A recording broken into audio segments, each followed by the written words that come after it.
Welcome, the floor is yours, and we have a different crew. As you can see, we're rotating here. Timmy's not here. Tony's not here. Tony is not feeling great, and Timmy has got other occupations that he has to attend to. But we have Sean, who's back after missing last week, and we have Greg for the second straight time. And I'm Brian. We are here. We are gonna quickly recap the in-season tournament. Well, not recap because y'all saw what happened, but we're gonna quickly talk about the in-season tournament and just what's stemming from there. Maybe caught our eye, but we are gonna do transaction talk today because December 15th is Friday. And that means that a good portion of the league is eligible to be traded. Now, I'm not expecting anything to happen right away, guys, but we're going to get into that later on because there are some names potentially worth monitoring and situations worth monitoring. But guys, in-season tournament is done. And there's already talk about the NBA potentially making the winner a for sure playoff team. and that being something, playoff meaning you get lower than, I guess you get a 6 seed at worst. But Greg, I'll start with you. Just in-season tournament coming out of it, experimentation. What do you think? What's working? What really caught your attention? I don't like any. I do not like the idea of it having playoff implications. Like, let's just make it. Let it be its own tournament, because I'll say this much. Like, when you saw the Lakers all of a sudden start trapping Tyrese Halliburton, that's obviously a strategic move you don't normally see in a regular season kind of setting. So it felt elevated. I would not put it up there with playoff games. Like, I think it should be maybe a one notch below, but it was better than a regular season game. And so I think that's what I take away from it, is that it's a good thing. It's a good thing overall. They could tweak some things. The courts were super loud, but that's like, very small fry stuff. Ultimately, the basketball, I felt like, there was a heightened level of intensity, and just the last game in itself, because we've talked since this tournament was approaching its last game. You know what I'm saying? Like, I felt like seeing the Lakers do what they did to Tyrese Halliburton and him still have a great game, but not do like the Steph Curry thing where he's just dominating everybody every play. That was like a striking move to me that made it feel a little bit more like a playoff atmosphere versus a tournament atmosphere versus just a regular season game. Sean, what do you got to add to that? I agree with what Greg said. Greg, the first time you went to Charlotte when you were media, was that an in-season tournament game or no? I know they were in our group, right? It was, yes. And I went to the game in New York, and I think there's a little bit different vibe, obviously, in Madison Square Garden versus what's it called, the Spectrum Center in Charlotte. It turns into a Heat game. So, but I will say that I've been to games at Madison Square Garden before, and not to compare it to a playoff atmosphere that I've been to there, but like it had some juice to it. It was different, but like to give it a playoff seeding implication, no. And I think that you could see those guys were motivated. There were some guys that weren't, but I think once they laced them up and they got out there, they played hard. They were just, I think they need to do some tweaking of, I don't care about the point differential thing. And I think, Brian, I've seen you tweet about this, like, play to the fucking buzzer. I don't care about the other stuff. Like, your feelings hurt and you're running the score up. And I like that. Third quarter, I'm doing Haka Drummond to try to get a point differential. I mean, like, to me, that's cool. Like, we're all playing for the same thing. We all play for the same rules. The tiebreakers were known. If you don't understand them, so what? It's the first time they did the tournament. But I don't want it to be too much. I think the product, the last, like, 3 games, a quarter, the semifinals, the stuff in Vegas, I thought that was cool. The Saturday night thing, I think that was cool.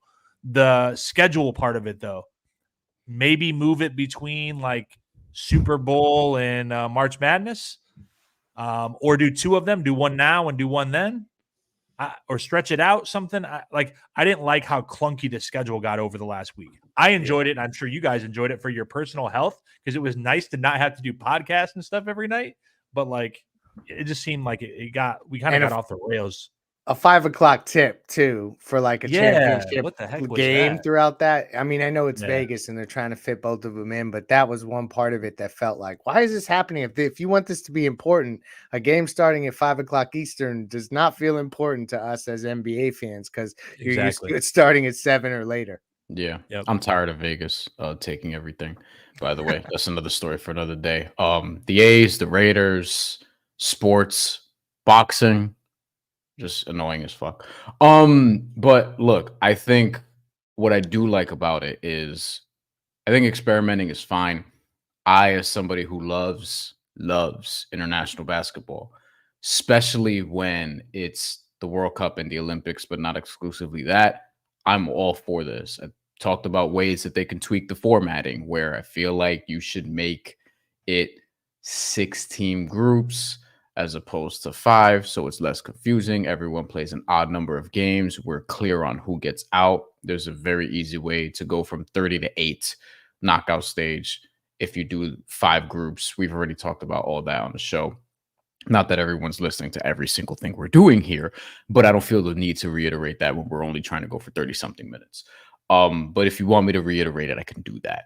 But what I'll say is the interesting thing about this being sort of an avenue to the playoffs is kind of appealing to me. I think there's enough here to where you don't need to do that. The Lakers had an entire champagne celebration. It felt big, it felt meaningful. But I think there's a world where this gets stale after a few years, and then Adam Silver's like, okay, the winner is now going to be guaranteed a playoff spot. I feel like maybe the sheen will wear off after the third time doing this, and then it's like, all right, like what does this really lead to anyway? And internationally, they do this, like they accept that like Euro Cup winners, the Euro Cup winner, whatever. But here we're conditioned a little bit differently, and not everyone here is like me who pays attention to what's going on outside of America as it pertains to sports. Yeah. So I feel like there's going to come to a point where the winner will be guaranteed a playoff spot. And it's going to be interesting to see if a bad team gets hot one year. Like this year, like Indiana, this would have been a perfect spot for them to do something like that and secure a playoff spot like that. It would be huge. And I think it would, if they knew they were getting in as at least the 6th seed, Brian, they would approach the trade deadline differently. They absolutely would. By the way, the way Indiana lost is exactly how I think they're going to lose in the playoffs, where all that offense and shit, it's cool, it's cute, but we know what kind of happens like later on. Like this is Trap. This is my concern with the Suns with Steve Nash. This is my concern with the Miami Dolphins currently. Like we'll see what happens in the playoffs. Too soon. For real, dog. You know what I mean? Like it's just the hyper offensive stuff. Like you kind of need a little bit more than that. Dolphins are pretty good defensively. To be fair, though. To change the subject quickly, can I ask a question really quick? What do you guys think about the whole Lakers banner thing? Like if the Heat had won this, no banners. Brian? I don't know. It's kind of weird, but I feel like do something different. I think once 6-8 teams win it and there are banners up, I feel like we'll be conditioned to it. I think we have too many banners at this point. Like once Nick Collison got his jersey retired, I was like, what are we doing? And they put them up if you make an Olympic team, and probably some teams put them up if you make an all-star team. Like it gets too much, man. Like maybe do like plaques in the tunnel or something. Like I don't know. I don't know something cool maybe on their court. Like they get an emblem that is on the baseline of their court where you where you go to use that machine to get the stuff off the bottom of your shoes, and I have no idea what the hell it's called. Like right around there. Like that, I think that's a perfect, like, do something like that. Like that's cool to me. I ultimately like the in-season tournament, but as Heat observers, I just want everyone to be warned, they're never gonna approach that, even if a playoff spot is aligned, because I don't think that they would want a guaranteed spot that soon. it's never going to be a big Heat event unless they're just blazing through teams and it just happens naturally. That will never be the main thing, is what Greg is saying.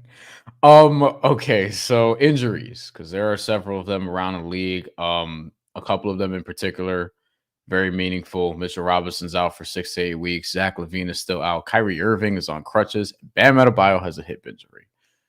We're gonna start with Bam because Greg, you said you have some intel on this, and it's been 4 games that Bam has missed in a row, but 7 for the season, which means the max is 75, which means, if he's not careful, we might be getting close to, shutting down the D-Boy campaign because you got to play 65 games, Bam, in order for that to happen. But Greg, where are we at on Bam's hip injury? Because it feels like it's been lingering sort of throughout the last few weeks. So I just took a small hiatus and went over to Charlotte and went to the game, etc., and unplugged. Check back in today. It sounds like within the next week, Bam's gonna play. I bet you one of these 2 Chicago games, he'll play against Chicago. That's that was not said. That's my prediction. But what was said was within the next week, I think Bam is going to be back on the court. So that's good news to me, because I know that they're being very cryptic in the way that they're responding to reporters and saying, like, we have no update, and no update feels like ominous and such. Tyler Hero's been out 5 weeks, as Ethan tweeted from the 5 Reason Sports account. That's a different conversation. But I think that Bam Adebayo will be back sooner than I can say I know that Tyler will be back, and that's bizarre when you think about the fact that he's already been out 5 weeks. Sean, what is it that they're missing the most? I mean, obviously it's the defense, but what is it that they're missing the most with Bam out? And by the way, I feel like they haven't played as poorly as you would think. Like, they've gotten some wins. They were able to do this, and other teams are shorthanded because this is the NBA. This is what's going on. The Mavs had like half their roster questionable before today's game and are actually missing some guys even still. The Lakers, after winning the in-season tournament, had LeBron and AD pop up on injury reports. The NBA in this December, it is what it is. But Sean, what is it that they're missing the most, maybe outside of the defense, with Bam out, from what you've seen? Yeah, I mean, obviously, if you just look at the defensive rating, that's the key thing. But he's just a connector on offense. And we know he's had his growth in terms of shot making and shot profile this year. But, Orlando Robinson has played very, very well. I mean, I didn't know that he could be a sniper out from the outside. Like, I didn't see that, even when, I've seen him in summer league and stuff. So, getting Bam back, you're going to get that creation that he provides that Orlando doesn't, or that Kevin Love doesn't in the half court setting.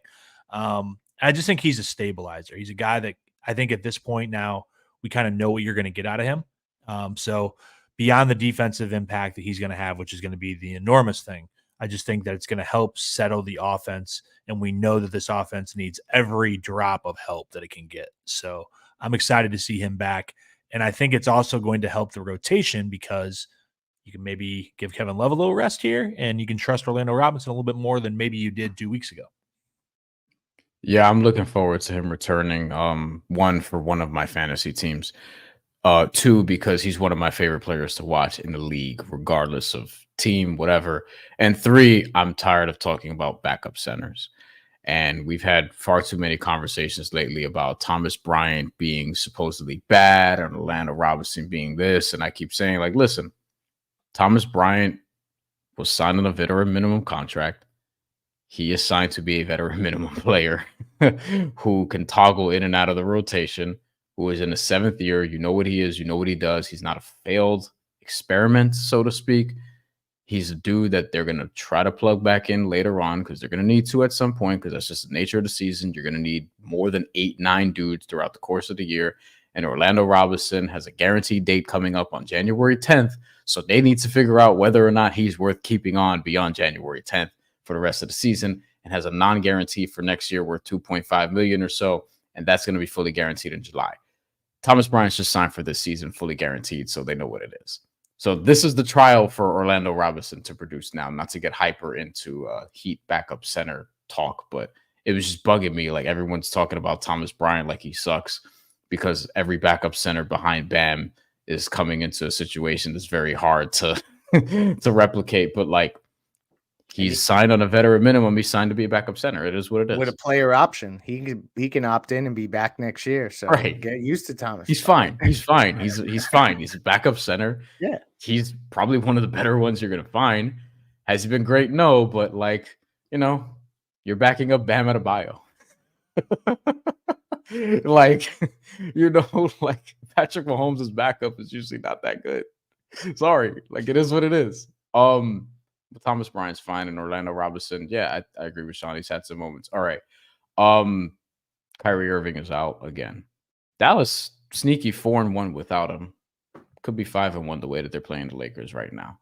Yeah. I don't think there's a big controversy there, but we can just go around and what other injury other than Bam has sort of stood out to us the most in the league. I mentioned Kyrie, mentioned Zach LaVine is probably the one for me actually for other reasons.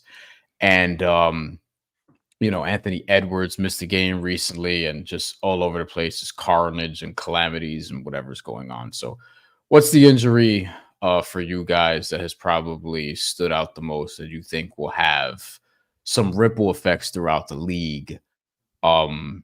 As we're in December here, just a couple weeks ahead of Christmas when the season, quote unquote, really begins. Greg. Oh man, that's a really difficult question because there's been a lot of guys that have been out on various teams. I think Cleveland is something that we don't 100%. I mean, I kind of guess I know what Cleveland is, but they've had injuries that I think are worth noting. And I'm really thinking more specifically about the Eastern Conference, and I need to stop always doing that because I'm always thinking about how stuff ties back to the Heat. It's funny how that works. If I go out west, the team that I think has a lot of growth is Denver. I just feel like they can probably get right as they went forward. Like Jamal Murray's going to keep picking up steam. The whole situation in Dallas, they are set up where Luka can get so ball dominant that I think they can make it through a stretch if Kyrie misses games. That's a weird part of the way that they play. Kyrie also doesn't impact winning the way his stands think he does.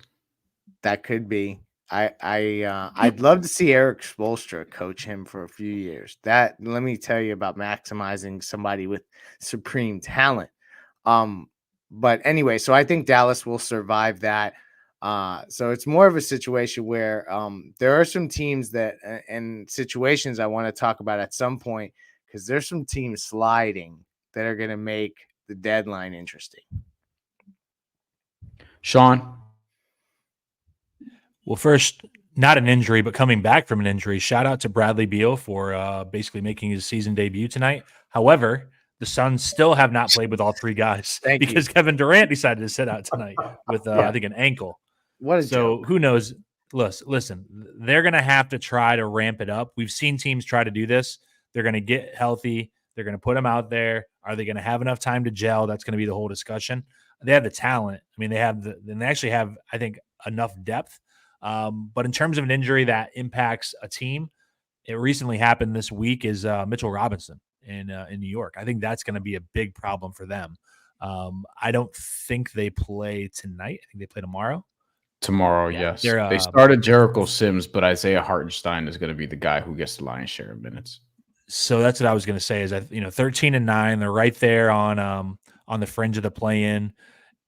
Jericho Sims, and they did that last year too, I believe, when he got hurt. Jericho Sims started. Hartenstein came off the bench, plays a lot of minutes. And Hartenstein, I think, is a good player, and Sims kind of replicates what Robinson can do, but not to that level. I mean, Robinson, I think he's number one in offensive rebounding rate. He's a good shot blocker, just a good athlete, big, active, young big man. But that's going to be hard for them. And I know Julius Randle's been playing very well lately. The Knicks, I think, are kind of what I thought they would be. But to sustain – what is it? It's going to be like 6 to 8 weeks, it sounds like, at the minimum without Thomas Robinson. I always mess that up. Thomas Robinson, Thomas Bryant. I don't know why I always have that guy in my mind, but Mitchell Robinson. Really good. I thought Thomas Robinson was going to be really good. I did. Yep.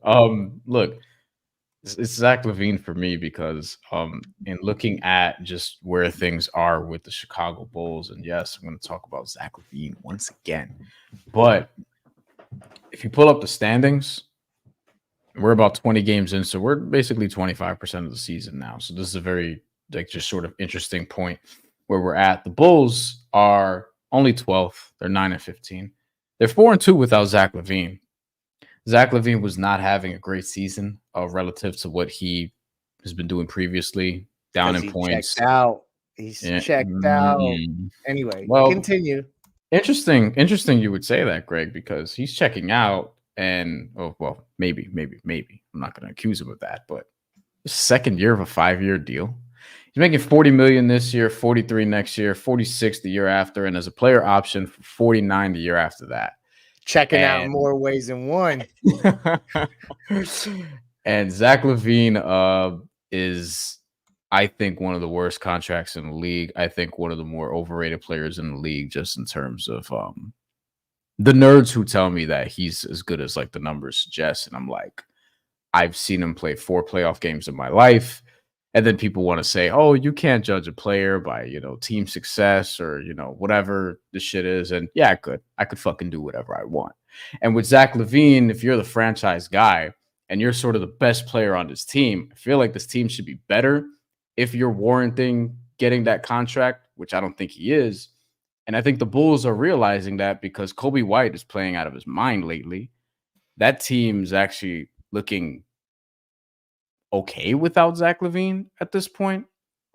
And I've always questioned, just in general, that style of player, how much do they actually make you better?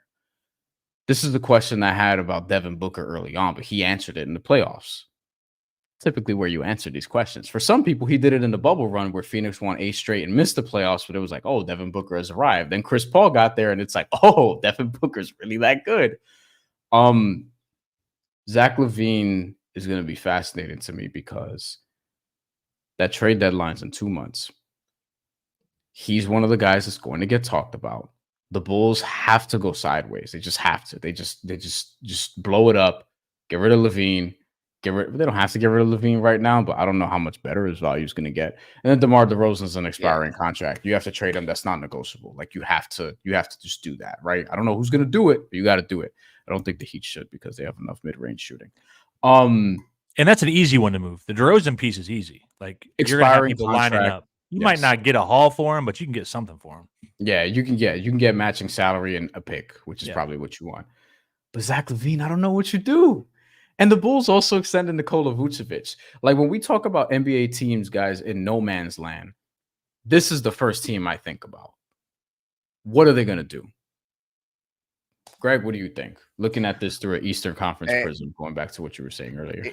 It is fascinating. I have a close friend who's a Bulls fan, and I wish I would have, chopped it up with him to get his perspective prior to the show, because they are a team that sometimes when you think they should blow it up, they try to remain competitive. And this team was built to be competitive. And I don't know how prideful the dude is that came in there.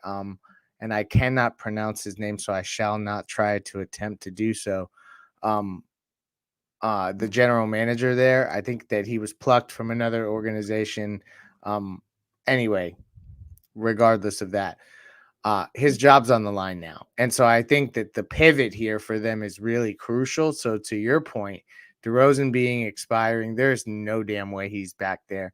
LaVine, I think that somebody's going to deal for him. I think it's going to probably be something underwhelming. I could see maybe like some Charlotte, Indiana action there, like just some ridiculous thing that doesn't really raise anyone's ceilings. Or just shuffling around deck chairs on Titanics. Remember though, Greg, because this is what I said a few weeks ago. I mean, he's a clutch client. And that team in LA is going to do something. If I'm them, that's not what I'm trying to do. Trade Gabe and something else or whatever. Yeah, you have Rui Hachimura's contract, D'Angelo Russell's contract, Gabe Vincent's contract. You've got a bunch of contracts that you could sort of piece together. I don't know what draft capital they got, but I don't think Zach LaVine should get you a whole bunch of draft capital right now. The Lakers are the team for me. But I don't know what that actually does for them. I don't know what that does for them. Actually, I can't believe I'm about to say this. Why do I want to take the ball out of Austin Reeves' hands later on this season? The other team I was thinking of, and I don't know how much the fit is there, but they just got that poo-poo platter of forwards from the Clippers. Would the Sixers trade that Covington, Morris, Junk, Ooh, I had expiring, not considered them. get That's Levine? an interesting team. He's a big guard next to Maxey. If you're Yeah, Miami, you want that. If you're Milwaukee, you probably Hypothetically, want if you that wanted too. to, you could throw Tobias in there as another expiring, but I don't think they would do that. They want to build it up. Well, Tobias makes $40 million. Like, he matches with Levine. I mean, they're not. It's not going to be a straight up deal. There's going to be but something. Then why does Chicago want that? But that makes it clean from the Just to get off their perspective of- books, just to get Levine off the books. But I don't see why Philly. I don't see why Philly would do that, because Philly's trying to like have cap space this summer and do the 2010, not the LeBron thing, but the 2010 thing of like when we were younger and it was like, oh shit, cap space, baby. Who Are got they cap really space trying this to do summer? that? I mean, they didn't sign Tyrese Maxey. They They're didn't sign trying to Tyrese yeah. Maxey. They're going to. Who are they but, going like, after? That's going to be an epic failure. I can't wait for that. I don't know the list of upcoming free agents off the top of Anyway. my head. I know DeMar DeRozan's there. Also Kyle Lowry, if you want to bring him home to Philadelphia. That sounds like a good off season for the Sixers. Anyway, moving on. Watch, they'll be playing both for the Heat here momentarily, just because I said that, and the universe wants to laugh at me. Let's those look guys at, look both ways before they cross the street. That's all I'm saying. Oh my God. All right. Shout out Kelly Oubre. Okay, let's look at I forgot all about that. Let's look at December 15th and just trade stuff in general, because that is Friday. I wouldn't call it trade day. I don't remember the last time. I don't feel like trades often happen on December 15th anyway. Smaller moves maybe around this time, but if you're looking at just the landscape of what we're talking about, because we're 25% into the season, just about, which means we're closer to the trade deadline. And much like in the NFL, I don't feel like there's any juggernaut in the NBA this season. I think Denver is the team that I would have at number one. I don't think they're unbeatable at all. And Jamal Murray is like had some injury stuff this season already. So it's like, you know, you're going to have to get him right at some point. Nikola Jokic is superhuman. He has to get worn down at some point, right? So I think December 15th is interesting. Are there any names that you guys are sort of monitoring here as I'm pulling up a list? Maybe I'll just throw some at you guys. Sean, you got names? For the Heat, or like we just talking in general? Oh, just in general. Who are the meaningful guys that we're sort of looking at that we're going to start guys hearing about? Like how we talked about Zach LaVine just now. There are going to be some others that are popping up. There's two in Toronto that I could think of. Yeah, I think the guys that get traded early are going to be more your middle tier, low tier type of trades. You're not going to have the big names because the price is going to be so high right now. Like if you have any sort of brain as a GM, your price has to be super high right now. I'm not selling LaVine for less than 3 first-round picks. And you're like, to hell with that. And then my price can go down. I can't start low and bring it up. It just doesn't work like that. So I know Toronto is one that you think that can probably get blown up. Greg mentioned Charlotte earlier. Chicago, obviously. Yeah. In terms of trade eligible guys for December 15th, Greg, let me throw some names at you, actually, because you mentioned Cleveland. This list is not great. Max Strus is on this list. I got situations, though, but go ahead. Throw some names. Throw names. Do we care about Max Strus? He ain't swinging the title, right? He also ain't getting traded. Karis LeVert might, though. He's going to be eligible in a couple days here. Kyrie Irving. I mean, look, we laugh, but I mean, yeah, anything's possible with Kyrie. With the Lakers and Draymond Green, that's not happening. Houston's got a bunch, namely Dylan Brooks and Fred VanVleet. I think they're keeping both those guys. This is sort of what you're looking at here. Russell Westbrook is another one. I think the Clippers are super committed to that core. But the Lakers are the team where I'm like, oh, okay. Cam Reddish, D'Angelo Russell, Gabe Vincent, Christian Wood, all guys that I think could get packaged into something. Is there a situation? And for people watching, Miami, Thomas Bryant, Kevin Love, Josh Richardson, Orlando Robinson, none of whom I think are necessarily going to get traded. Man, put that boy on the list. Don't hide his name off of there. Don't try to get censored by people. Those are the only four people. Caleb Martin, name on Thomas there, Bryant. No, but Jovic is they'll eligible. become trade eligible. They're eligible. I know. now. Yeah, he's eligible right now. He's eligible right now. Free Nikola Jovic. Greg, what are you looking? What are the situations you're monitoring? This is it, man. Like, I didn't come with players because I think there's guys that are not about to become trade eligible that are super interesting, and they're in situations. They're in situations in Detroit, and they're in situations in San Antonio. These teams are losing for months on end. What are we doing here? Like weeks and weeks, the teams are just awful.